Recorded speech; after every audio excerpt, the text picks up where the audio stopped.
de Taira Vargas. Es socióloga, es antropóloga, en un momento en que el país, bueno, en un momento no, la humanidad nunca deja de vivir acontecimientos que la marcan, que la impactan, desde la propia calamidad colectiva, pasando por diferentes momentos que generan efectos en las relaciones humanas. La sociología es un área del conocimiento de las ciencias sociales inabarcable como un océano. De verdad que nuestra admiración por los profesionales, y aquí tenemos a Taira para nosotros hablar un poco de algunos acontecimientos recientes, su impacto en la sociedad dominicana y obviamente cuáles son las observaciones, las conclusiones a las que llegan los estudiosos de este campo. Así que vamos a arrancar, compañeros, a aprovechar la presencia. Antes, los buenos días y bienvenida a esta cabina.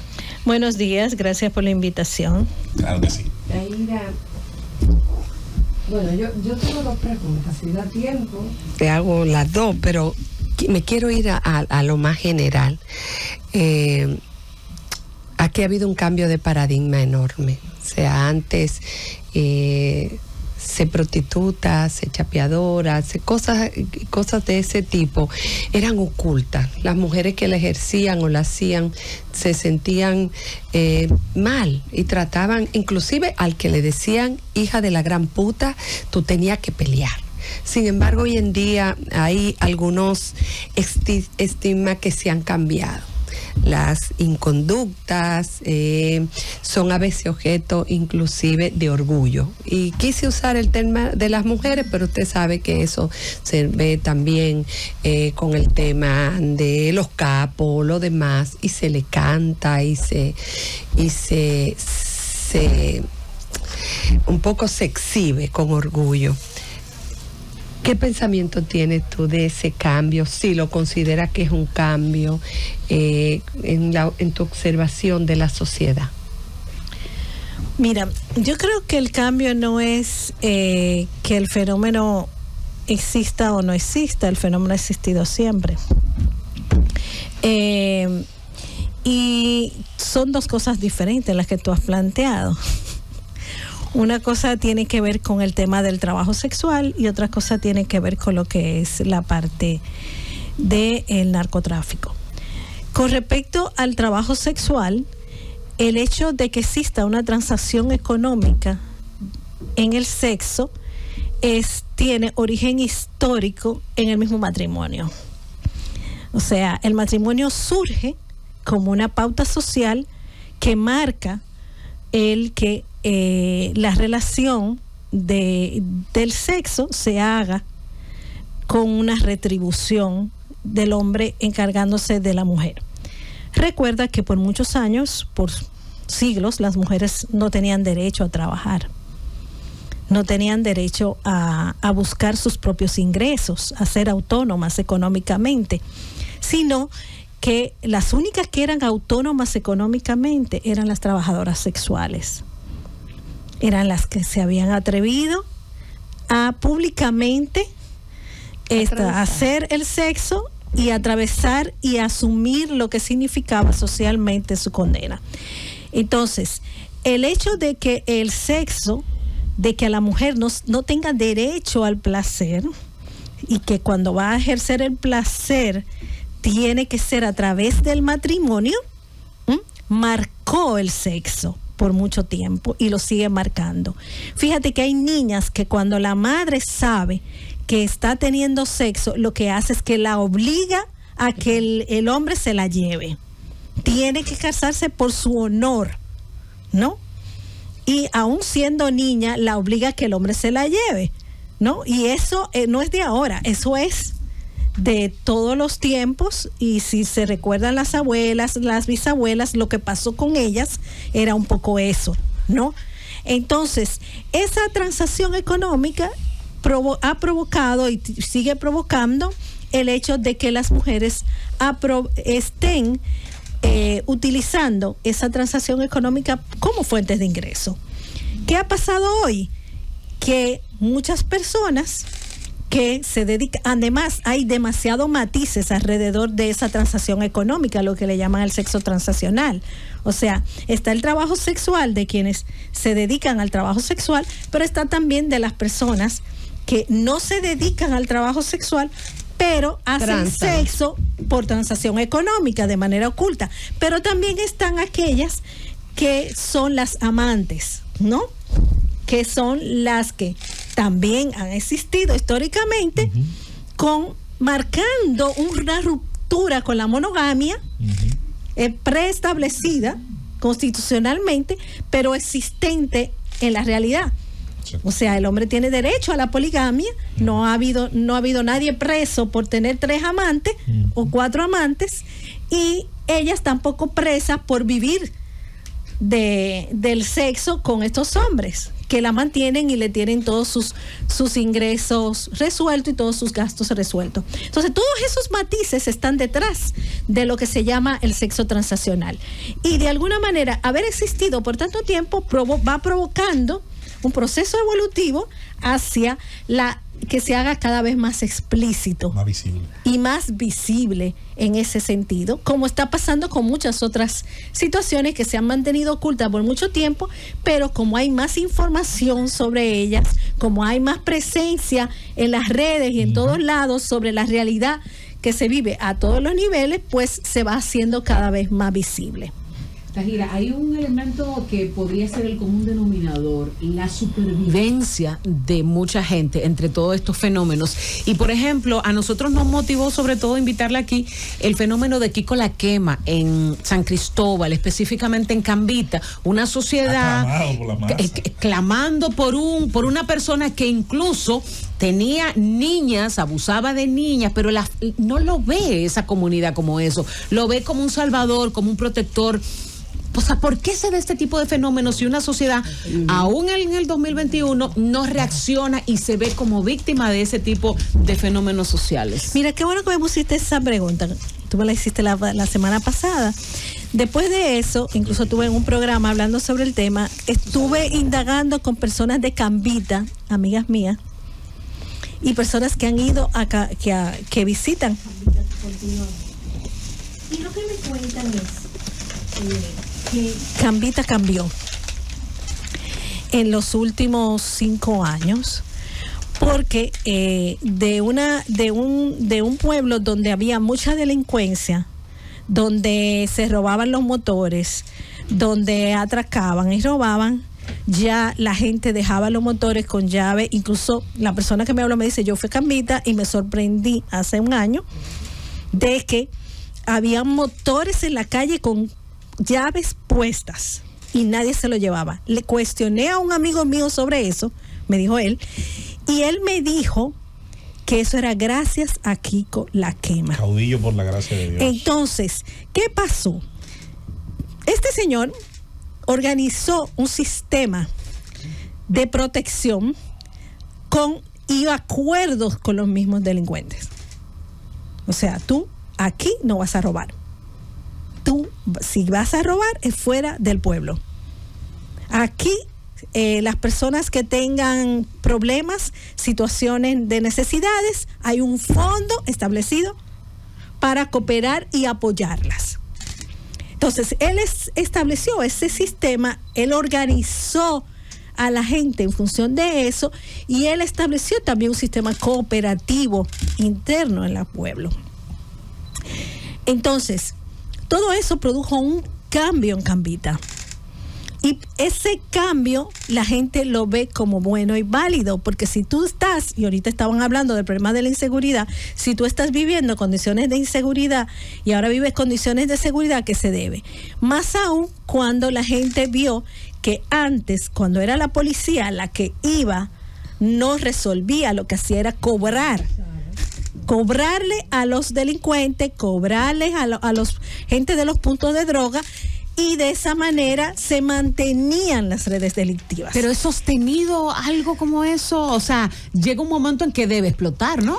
No, lo que pasa es que el explote no fue por Cambita. El explote por las competencias, por el narcotráfico. Claro. Ella me preguntaba sobre el narcotráfico ahorita.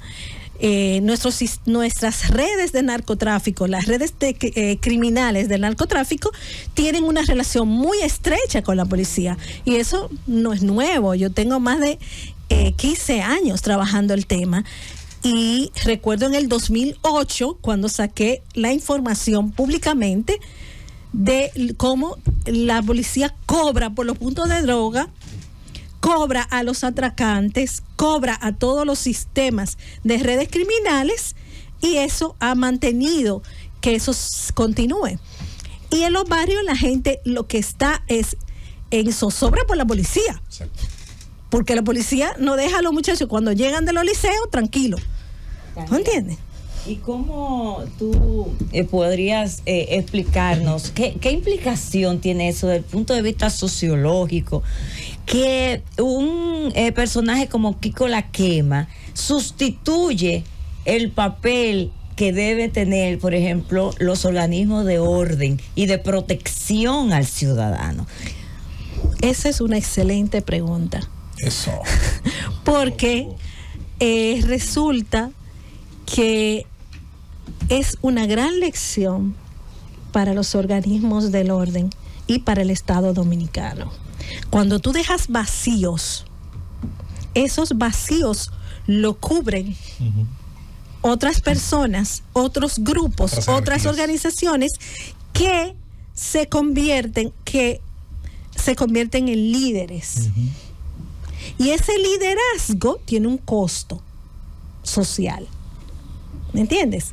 Entonces, los vacíos que deja el Estado Dominicano, hay muchos vacíos del Estado Dominicano por mucho tiempo, que han sido cubiertos por organizaciones comunitarias, por ONGs, por las mujeres, en el cuidado. Estaban hablando en un momento del problema del cuidado de las personas con discapacidad, de las personas que adultas mayores, y esos vacíos los cubren sistemas de redes solidarias dentro de los barrios.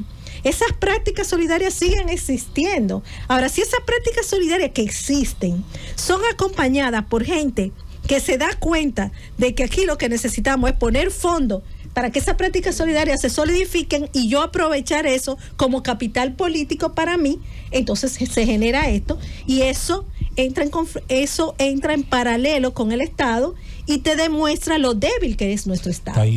Taira Vargas, socióloga, antropóloga. Me voy a sacar de este recorrido interesantísimo de las preguntas de mis compañeras que me anteceden algo que normalmente ha provocado aquí debates con algún compañero. La tecnología y la forma en la que el hombre se relaciona con ella ha generado ríos de tinta, tanto de ensayo como de fantasía. Incluso a veces la mejor literatura y la mejor ficción ha venido precisamente por todos los universos que se han imaginado muchos autores, que ha tenido el desarrollo de la tecnología, que en algún momento va a superar al hombre y demás. Ahora bien, para lo que nos compete, hay quien descarga la culpa en las redes sociales, hay quien descarga la culpa en la viralización de los videos, de los pleitos en los barrios, en la forma en la que se propagan los mensajes, y hay quienes creemos, por otra parte, que los medios solamente pueden amplificar lo que el hombre ya hace, lo que el hombre ya hacía y lo que subyace en la esencia humana. Entonces, en medio de este debate, que parecería cada día polarizarse un poco más entre quienes hablan de que la solución a los problemas es controlar, regular, incluso prohibir, como está pasando en algunos países, redes sociales, hay quienes creemos que el problema está antes del amplificador, antes de la bocina hay un sonido original que es parte de un problema donde había una sociedad ya violenta, no la vino a ser violenta en las redes, misógina, machista, cualquiera de las cosas que quisiéramos, etiquetas que quisiéramos colocar. ¿Cómo analiza la influencia que verdaderamente tienen, pero hasta qué punto es causa, hasta qué punto es efecto en los problemas de hoy? Es un tema interesante también. Generalmente se quieren generar culpabilizaciones externas y responsabilidades externas. Claro. Para no tener la capacidad de mirar los procesos internos. Y eso pasa con nuestra sociedad. No nos damos cuenta de que hemos sido siempre una sociedad violenta, como tú planteas. Lo hemos sido desde la colonización. Yo le preguntaba a un compañero aquí, no, porque en los tiempos de antes, yo, pero ¿cuál fue ese odio tiempo de antes? No, dime de qué fecha, Cuando llegaron los españoles. Cuando llegaron los españoles pusieron una regla del juego que no tenían los indígenas. La encomienda. O sea, los indígenas vivían pacíficamente. Si había algo que tuvo claro era que eran pacíficos y que tenían un modo de vida pacífico. Llegan ellos y establecen una regla de la violencia. Y aún así los caribes eran medio belicosos. Entonces, esa violencia histórica, esa violencia que tenemos hoy, nadie quiere intervenirla. Y las intervenciones que se están haciendo son violentas. Porque, por ejemplo, ¿Cómo tú atacas a un criminal como Kiko La Quema matándolo? Tú de esa manera estás ocultando toda la red que hay detrás de Kiko La Quema, y esa red va a seguir funcionando. Simplemente Kiko La Quema tú lo quitaste del medio. Y además queda también en la nubazón de quienes son los que son parte de esa red, cómo se conecta esa red con otros estamentos de poder, de qué manera se solidifica y qué implicaciones transnacionales puede tener esa red. El presidente que mejor se siente que resolvió con eso. No resolvió nada. Pero esos problemas los tenemos siempre, cada vez, y más cuando se acercan las elecciones. Cada vez que se acercan las elecciones, ustedes se fijan que aumentan los ajusticiamientos. Sí. Porque necesitamos impacto en los medios a la gente de que va a haber seguridad. Porque la gente piensa que matando a los delincuentes adquirimos seguridad. Entonces, las redes sociales realmente no son las provocadoras de la violencia. Atención. Las redes sociales simplemente están ayudando a visibilizar aquello que no se veía. Exacto. Aquello que pasaba por alto, incluso barrios que la gente ni sabía que existían, ni sabían en las condiciones en que está la gente, ni sabían las lógicas que hay ahí, ¿no? Y no nos damos cuenta que la sociedad dominicana no es el Distrito Nacional. Claro. La sociedad dominicana es mucho más que eso, con un montón de territorios donde hay mucha desigualdad social, mucha vulnerabilidad social y mucha violencia. Y pocos accesos a oportunidades. Así es. Cuando usted fue a Cambita y hizo esa investigación, ese levantamiento, Cambita Garavitos, Cambita Sterling, hay como cuatro y la gente le informó por cuáles razones Kiko La Quema había asumido el papel de protector de esa comunidad.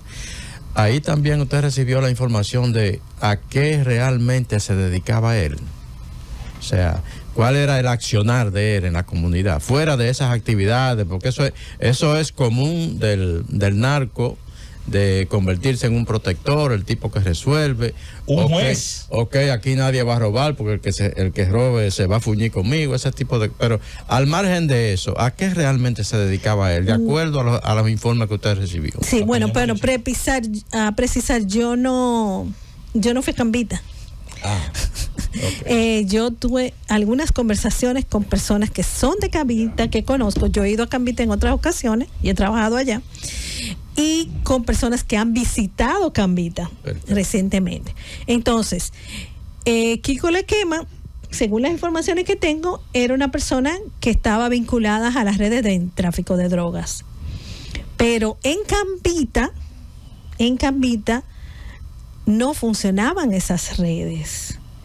En Cambita, él no era una persona que significaba una amenaza para la comunidad.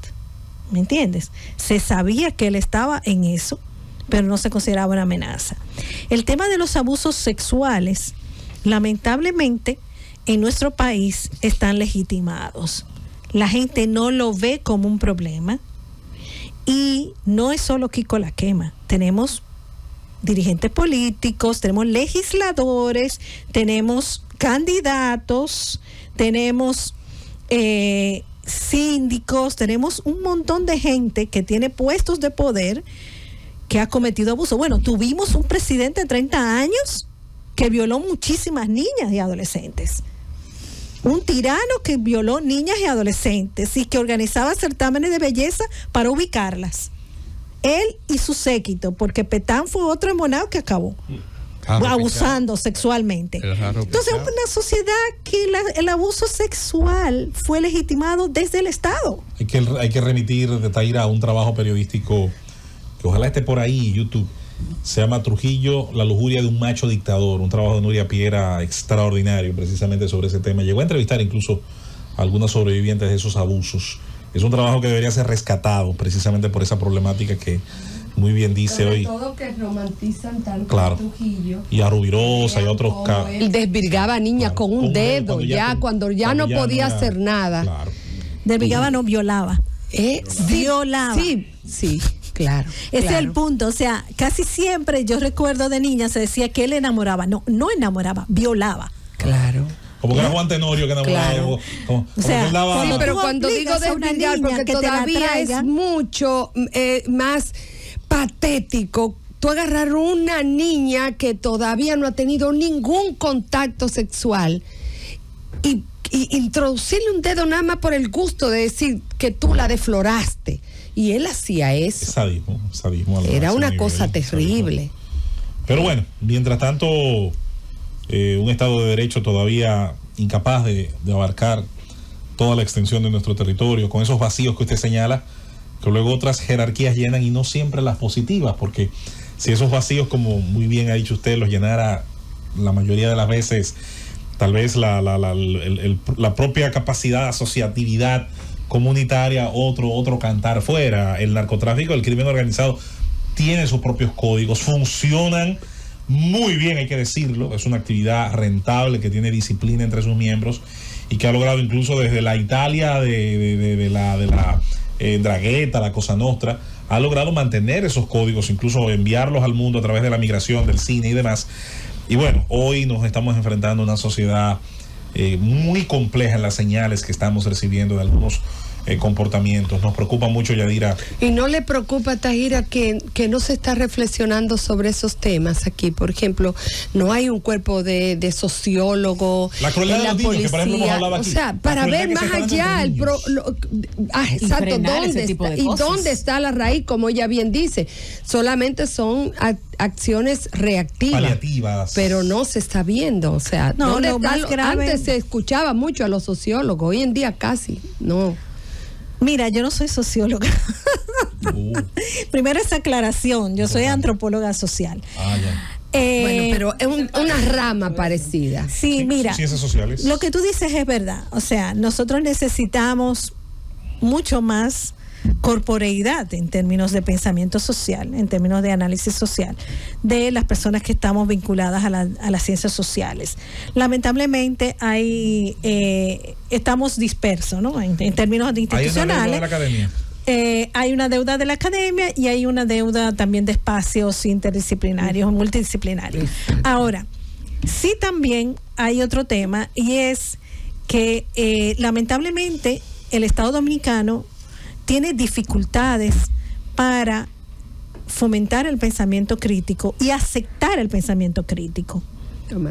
Cuando tú haces investigaciones críticas que te la pide una instancia gubernamental, y te digo por lo que me ha pasado, no te la guardan en una gaveta, nadie reflexiona sobre eso, no generan un espacio público para discutir. Entonces, las instancias gubernamentales tienen mucha información. Claro. Pero si alguien se queja, Tahira, dicen, no, nosotros lo hicimos, mira, eso está ahí. Entonces, claro.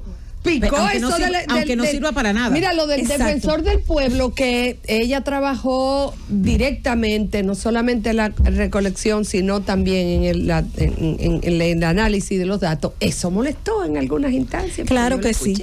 Y el estudio que yo hice de feminicidios, de huérfanos de feminicidios, que se hizo público recientemente, también generó molestias. Yo quería tocar en un momento el papel del Estado, las instituciones del Estado que están para ese tipo de política, el Ministerio de la Mujer, los que protegen a los niños.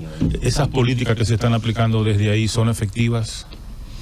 Mira, lo que pasa es que la efectividad de las políticas del Estado son limitadas.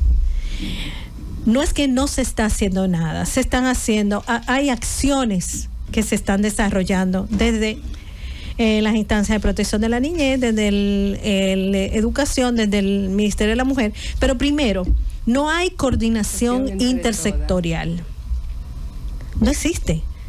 O sea, en el territorio tú no ves que hay una coordinación. Segundo, hay mucho recelo para dar información. A mí, yo he visitado instituciones públicas que me dicen, no, esto tiene que ir a la Oficina de Acceso a la Información. Oye, yo te estoy pidiendo unos datos que necesito para completar una mirada y que son públicos, porque usted es parte del Estado. No te quieren dar datos.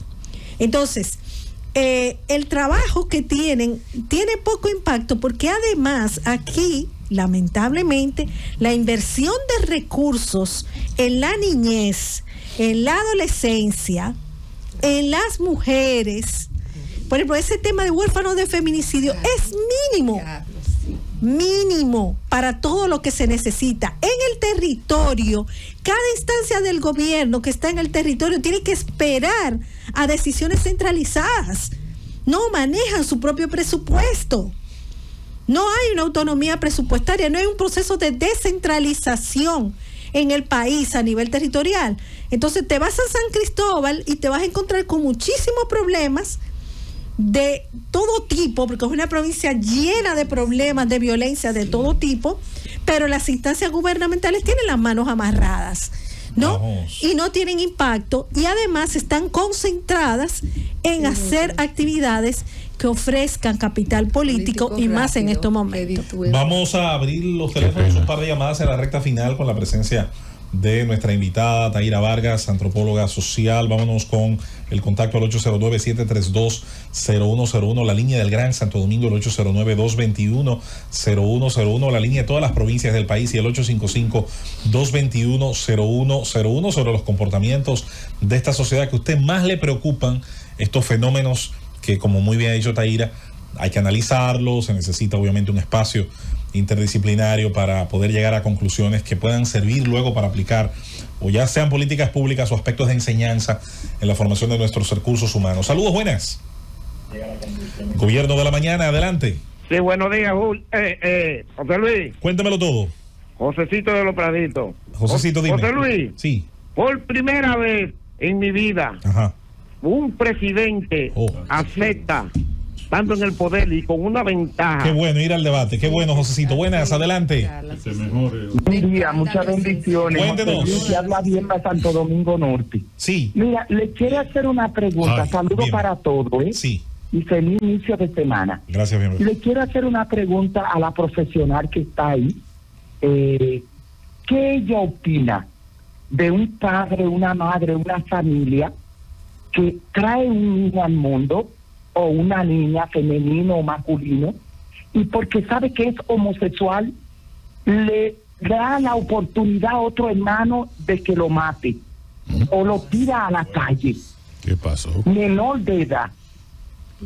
Y no importa que ese niño consuma droga, se haga un delincuente y que sea lo peor, prefiere que sea un Kiko la quema, o que sea un violador, o que sea, pero menos homosexual o lesbiana. ¿En qué punto ella ve eso, ella como profesional? Porque eso nos está afectando ahora mismo, José Luis. Hay padres y madres que están tirando a los niños menores de edad a la calle porque son gay o porque son lesbianas. Y nosotros, como presidente de la comunidad gay, no podemos aceptarlo, José Luis, porque también se van a la justicia y le ponen a uno una querella porque uno está aceptando menores en su entorno, pero lo que la justicia no saben es que lo tiraron a la calle por ser gay y lesbiana. Pasen buen día. Gracias, Bienva, y vamos a escuchar a Taylor. Mira, qué bueno que sacaste ese tema. Yo he hecho estudios en comunidades donde en grupos focales con madres, padres, incluso juntas de vecinos, la gente me ha dicho que prefiere que su hijo, si su hijo le sale gay o le sale lesbiana, lo mata a paros. Yo he encontrado a mujeres trans que tuvieron que tirarse a la calle con 12 años, expulsadas de su hogar por ser trans y cayeron en redes de explotación sexual y de trata para explotación sexual. En los estudios de trata que yo he hecho, he encontrado personas gay, personas lesbianas, personas trans que han sido víctimas de trata en explotación sexual porque los padres, las madres, las personas de su familia la han expulsado. Incluso he encontrado en situación de calle. Hay un caso dramático de un hombre trans que me cuenta cómo la madre la sacó, primero la obligó a casarse y él le dijo que no, y luego la saca y tiene que vivir en la calle con muchísimo miedo de ser violada, hoy es un hombre trans y tuvo que dedicarse a muchísimas actividades que la obligaban, siendo una niña de 12 años, otras personas. Esto está pasando a muchos niveles, y si cogemos historias de vida de mujeres trans, vamos a encontrar cantidad de eso, porque lamentablemente es una sociedad muy intolerante hacia la diversidad. No hay respeto a los derechos de las personas a ser como quieren ser y a vivir su sexualidad de la manera en que quieren vivirla. Y los padres y las madres tienen dificultades para eso. Taira, gracias por compartir estos minutos. El tiempo escaso al fin nunca va a dar para tantos temas de interés, pero por lo menos sí creo que hoy una buena parte de nuestros oyentes, hoy lunes empezando la semana, pues van a estar por lo menos razonando, pensando en estos temas que tuvimos el chance de compartir un ratico. Van a poder ver nueva vez la entrevista quienes deseen a través de los podcasts y del canal Z Digital. Manténgase en sintonía con nosotros en el Gobierno de la Mañana, que estará retornando el día martes, mañana a las 5 de la madrugada en nuestro primer bloque, y a partir de las 7 hasta las 11 con este gran equipo. La programación de la Z continúa y precisamente vamos a dar paso a los compañeros de la receta médica de la Z.